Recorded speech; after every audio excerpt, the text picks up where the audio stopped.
நீங்க எல்லாரும் மகாபாரதத்துல இருக்கிற பகாசுரன்கிற கதாபாத்திரத்தை பத்தி கேள்விப்பட்டிருப்பீங்க.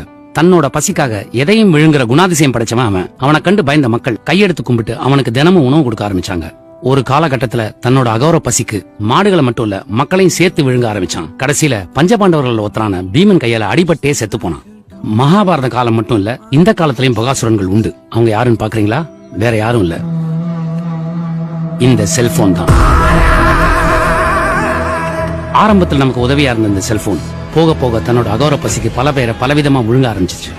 இந்த செல்போன்ல Facebook, ட்விட்டர், வாட்ஸ்அப் செயலிகள் மட்டும் இல்லாம பல ஆயிரக்கணக்கான அதிபயங்கர செயலிகளும் இதுல உண்டு. நீங்க தெரிஞ்சோ தெரியாமலோ அதை உபயோகிக்க ஆரம்பிச்சீங்கன்னா உங்க வாழ்க்கையில நீங்க பலவிதமான பயங்கரமான விளைவுகளை சந்திக்க நேரிடும். நம்ம பிள்ளைங்க வீட்டுக்குள்ள இருந்தா பத்திரமா இருப்பாங்கன்னு நாம நிம்மதியா வாழ்ந்த காலம் மலையேறி போச்சு.